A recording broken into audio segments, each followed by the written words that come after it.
రామలక్ష్మణులకు పరిచయమైన కబంధుడు రాముడితో, రామా, ఇప్పుడు నీకు చాలా కష్టమైన కాలం నడుస్తుంది. నీలాగే భార్యను పోగొట్టుకుని బాధపడుతున్న వాడు ఒకడు ఉన్నాడు. ఆయన కూడా ధర్మాత్ముడు. ఆయన పేరు సుగ్రీవుడు. నలుగురు వాసరములతో కలిసి ఋష్యమూక పర్వతం మీద ఉన్నాడు. ఆయన అన్నగారైన వాలి రాజ్యం నుండి వెడలగొట్టాడు. రుక్షరజస్సు అనే వానరుని భార్యకి సూర్యుడి తేజస్సు వలన సుగ్రీవుడు ఔరస పుత్రుడిగా జన్మించాడు. నువ్వు ఆయనతో అగ్నిసాక్షిగా స్నేహం చేసుకో. వానరుడు కదా అని ఎన్నడూ సుగ్రీవుడిని అవమానించద్దు. ఇప్పుడు నీకు ఒక గొప్ప మిత్రుడు కావాలి. సుగ్రీవుడు నీకు తగిన మిత్రుడు. ఆ సుగ్రీవుడిని కలుసుకోవడానికి నువ్వు ఇక్కడి నుండి పశ్చిమ దిక్కుకి వెళ్ళు. అక్కడ అనేకమైన వృక్ష సమూహములు కనపడతాయి. ఆ వృక్షములకు ఉండే పళ్ళు సామాన్యమైనవి కావు. అవి చాలా మధురంగా ఉంటాయి. మీరు ఆ పళ్ళు తిని ముందుకి వెళితే కొన్ని వనాలు వస్తాయి. మీరు ఆ వనాలన్నీ దాటి ముందుకి వెళితే ఆఖరికి పంప అనే పద్మ సరస్సు వస్తుంది. ఆ సరస్సు దగ్గర హంసలు, ప్లవములు, క్రౌంచములు, కురరవములు అనే పక్షులు నేతిముద్దల్లా ఉంటాయి. మీరు వాటిని వేటాడి తినచ్చు. తరువాత సుగంధభరితమై, నిర్మలమై, చల్లగా ఉండేటటువంటి ఆ సరస్సులోని నీటిని తాగండి. మీరు సాయంత్రం పూట అక్కడ విహరించండి. అప్పుడు మీకొక విచిత్రమైన విషయానికి కనపడుతుంది. అక్కడ వాడని పూలదండలు పడి ఉంటాయి. ఆ పూలదండలని ఎవరూ వేసుకోరు. అక్కడికి ఈ పూలదండలు ఎలా వచ్చాయో తెలుసా రామా? పూర్వం మతంగ మహర్షి ఉన్నప్పుడు ఆయన శిష్యులు ఆయనకి కావలసిన దర్భలు, ఇతర పదార్థాలు అరణ్యము నుండి మూట కట్టి తీసుకెళ్లేవారు.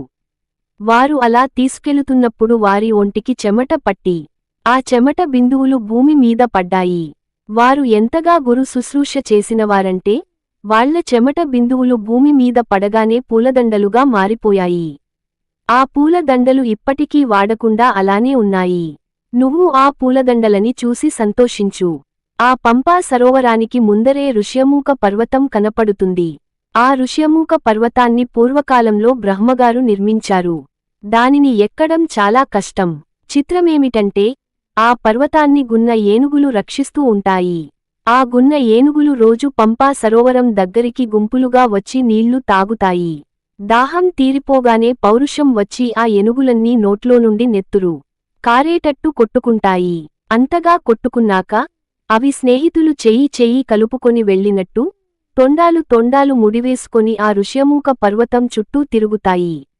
ఆ ఋష్యమూక పర్వత శిఖరం మీద ఎవడన్నా ఒక రాత్రి పడుకుంటే ఆ రాత్రి వారికి కలలో ఏది కనపడుతుందో ఉదయానికల్లా అది జరిగి తీరుతుంది.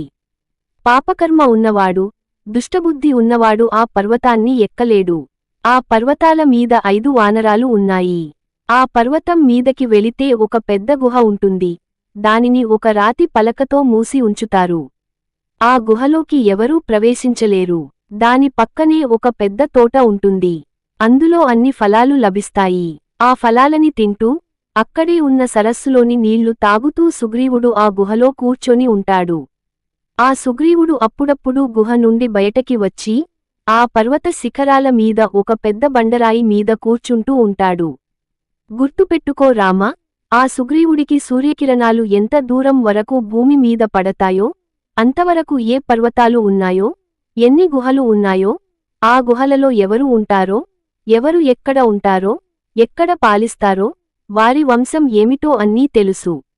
అందుకని అటువంటి సుగ్రీవుడితో స్నేహం చెయ్యి అని చెప్పాడు. ఈ వీడియో మీకు నచ్చినట్లయితే లైక్ చేసి షేర్ చేసి కామెంట్ చేయగలరు. జై శ్రీరామ్.